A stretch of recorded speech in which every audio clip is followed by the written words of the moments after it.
everyone, and welcome back to this episode of In the Know. My name is Sydney, and I'm joined by Gabby. I'm a managing editor at the University Press. And today we are talking about an artist that has skyrocketed to stardom within the past few years. She started in 2021 as an artist on SoundCloud, making her mixes on GarageBand.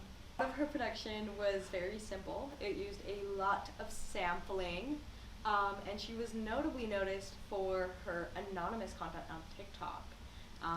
She would publish songs, snippets, clips, live videos of her singing with no face, and nobody knew who she was, but it blew up very, very much on TikTok.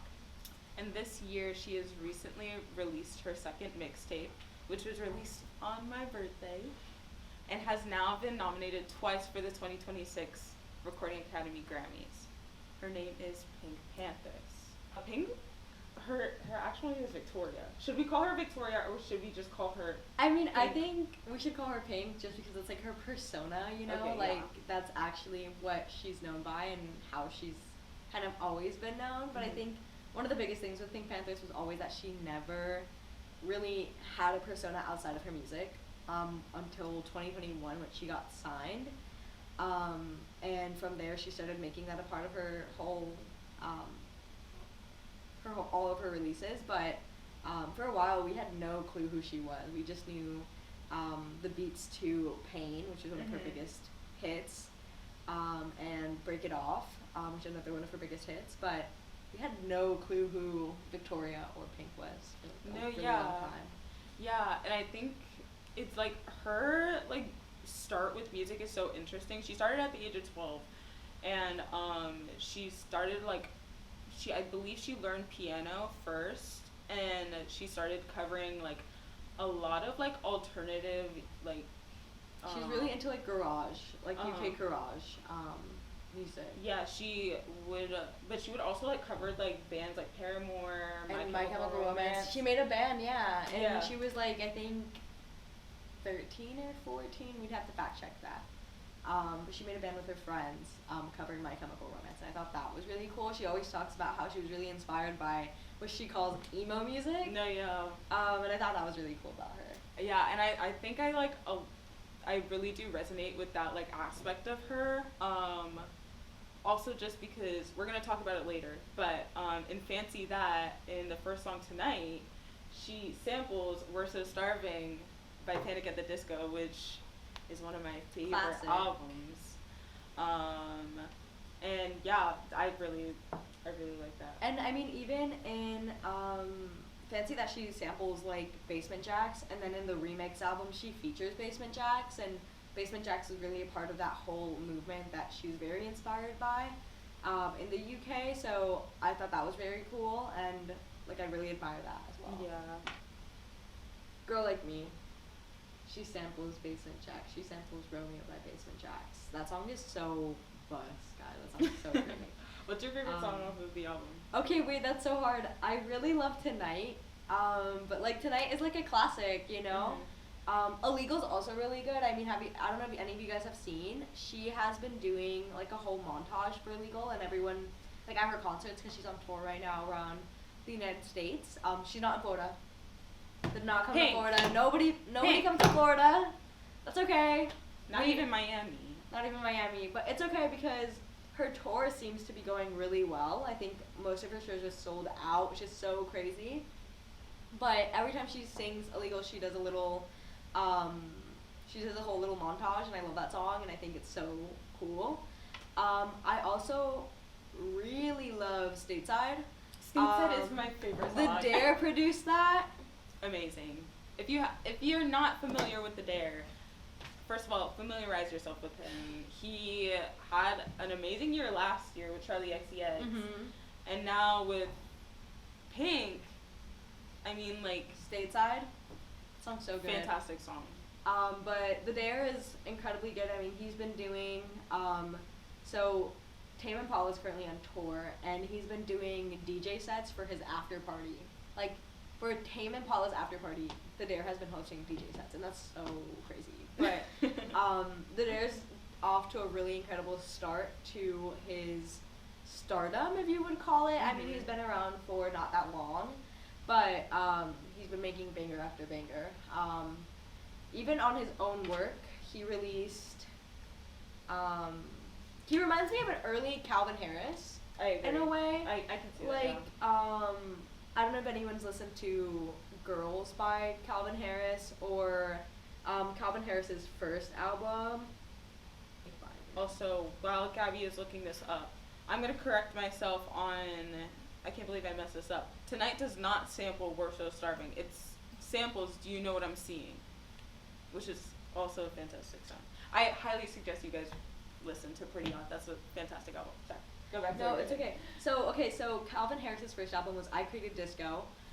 This album was very influenced. So The Girls by Calvin Harris, it was very influenced by like disco, and then also I would say a lot of it is very like garage type music.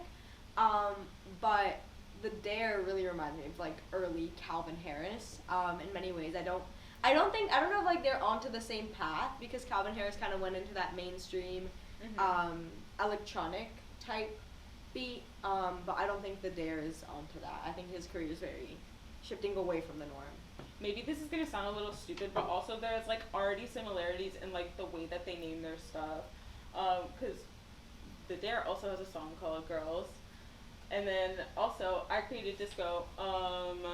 The Dare has a song called I Destroyed Disco, I believe it's called. I think I Destroyed Disco. Yeah, like they're very like similar in like very different ways. But like that correlation was so crazy, and I think honestly like to have Pink Panthress who's using him for production, and not just her, but I mean Charlie XCX also has collaborated with him before. I think that's just so telling of like kind of the path he's on and kind of the path that Pink is on. I think it's so cool because Pink transitioned from these bedroom, not indie, but bedroom pop, sampling different songs with very simple production, to what Fancy That is, and Fancy That was very explosive in many ways, with all of its influences and all of its samples, and I thought that was really cool. I also just really appreciate her as a producer that's a woman. I believe, I don't remember what the award was that she got Billboard Woman last year. Billboard Woman of the Year. She was the producer of the year. Yeah. And let me confirm. Was it last year? I think it was 2024. Yeah, she was named producer of the year at the 2024 Billboard Women in Music Awards. These awards are really cool. I think that was the same year that Karol G performed her salsa rendition of Amargura. So it was a really big year for women in music, and Pink Pantheress won for her production. And I think, honestly, as Sid was saying, like, there's so many things that Pink Pantheress is really good at, and one of them is production, and I think that's so telling. I think she has such a good ear for music, and I think one of the first songs, actually no, let me not even say one of the first songs, but I think when I began to listen to her on a consistent basis when she released, it was a song that was for the Barbie movie. I'm sorry, I'm looking at Angel. Yes. That song was it's such a cute song. I think that entire soundtrack is amazing, but also like, I think before the Barbie movie, she was kind of like niche. Like she wasn't niche. She was always really popular among people who watched TikToks and who were online, like chronically online. She was one of the first artists to really blow up on TikTok. But for me, it was like The Boy's a Liar.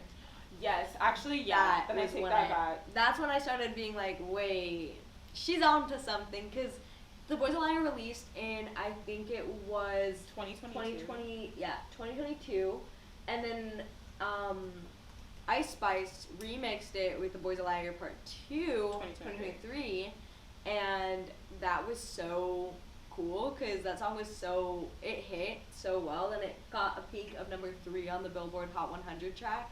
So honestly, from then on, that's when her music started being more mainstream, and I think that's really telling. Boy's a Liar. That was it. That song is still like in my rotation. I'm not even gonna lie. Honestly, I love that song so much, and then I stopped listening to it after a while because I just kept hearing it everywhere, and that's the thing with me. It's like I listen to a song, it's fine, but once it starts hitting everywhere, it's like, okay, wait, now I'm not original, so now I have to start listening to other things. But I mean, when she released Heaven Knows, people said, like, there was a lot of judgment and a lot of critique from listeners who were like, oh, because that was her first studio album. She released her EP right before that in 2021 or 2022. And I think, honestly, like, a lot of the critique with Heaven Knows, and people said Heaven Knows was, okay, so it was, like, split. Half the people were like, Heaven Knows is the most incredible thing I've ever listened to in my entire life. Like, that graced my ears. And then half the people were like, she's leaning away from, like, the very music she made at first. But, like, I would like to disagree, because Heaven Knows was really that album that kind of pushed her to the limelight. We can go through, like, what songs from the discography from that album specifically were so incredible, but I think of The Isle as one of my favorites on that album. And that was really, for me, just watching her make, not even watching her make that, it's not like I know her, but No, watching her have, right, You do. watching her have released that album and then go on to make what now is Fancy That, like, that's just such a crazy way to just change your genre and be versatile as an artist. Yeah, and I'll also say I think a lot of that like pushback she was getting might have been just because she was collaborating with Central C. But I like Nice to Meet You.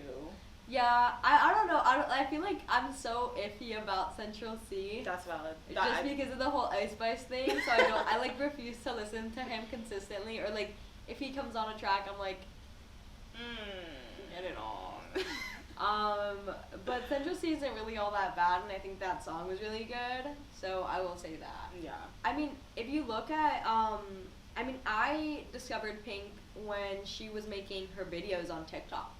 Because I remember everyone being like, who is this girl who can sing and make production? Not only can she sing, she can produce. Who is she? Out of her bedroom. Out of her bedroom, mind you. On GarageBand, mind you.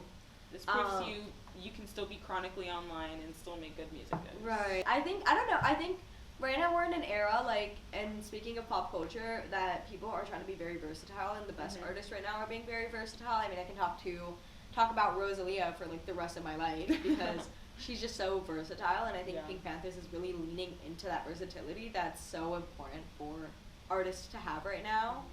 But, yeah. Yeah, I agree. So, Pink has been nominated twice at next year's Grammy Awards. She was nominated for Best Dance and Electronic Album for Fancy That, and then she was also nominated for Best Dance Pop Recording for Illegal. What song do you wish would have been nominated? I mean, Illegal was really good, but... Okay.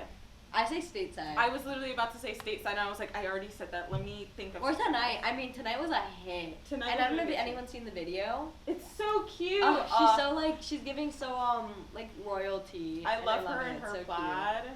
Like, she's so, like... I think because, okay, so Pink Pantheress has always been known for being kind of a low-key performer. She's not with her purse on stage. She always has her purse. I don't know if you guys have seen. She always has her purse, and she's, like, singing in one hand on my purse, and she's like... But I guess her label hated that, so she had to take off her purse. Get comfortable. And do some choreo. And earlier in 2025, she did a performance on Jimmy Fallon. And I loved that performance, guys. I've rewatched that performance like 80 million times. It's so good. I think it's also just awesome to see how comfortable she's getting to being on stage. And like using the space as an actual performer and not just like singing into the mic. Yeah. So I can really appreciate that. See this remix album though. Oh my god. Okay, so a lot of different artists have been having a really big year. Raven Lenae is one of them. Yes.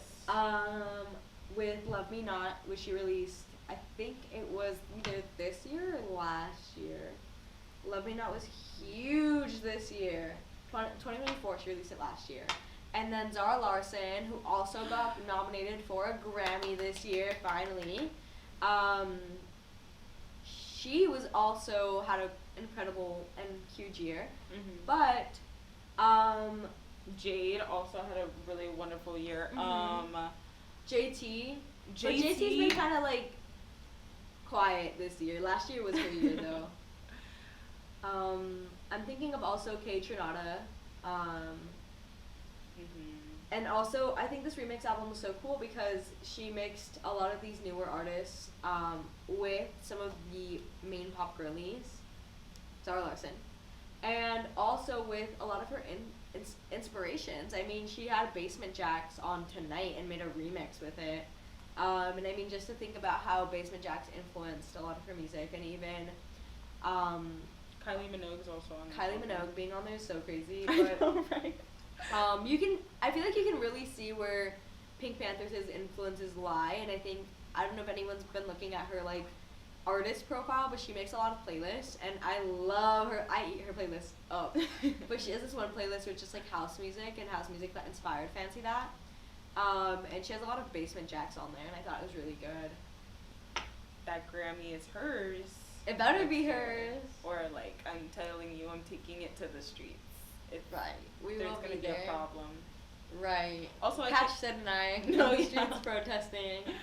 But I think also Justice. Fancy Some More might also count for It 2027. will. I think it will. I mean, it was released after September, and September is that cutoff. It will count for next year. I don't know if it'll get nominated, but I mean, just look at Tyler the Creator's run. He got nominated for 2 different albums this year, so there's never say never, you know. But hopefully she gets some more nominations for all of her excellent work. Right. Thank you guys so much for watching this episode. Listen to Fancy That and Fancy Some More, and let us know what were your favorites. Listen to some early Pink Panthers too. Exactly. Your heart desires. Yes. But I will be here more often talking Yes. about music with Sir. And where can they find you, Gabby? You can find me at UPress Online on Instagram and on Google. But I also have a Substack talking about music, so make sure to follow that. But yeah. Yeah. Thank you guys for listening. See you later.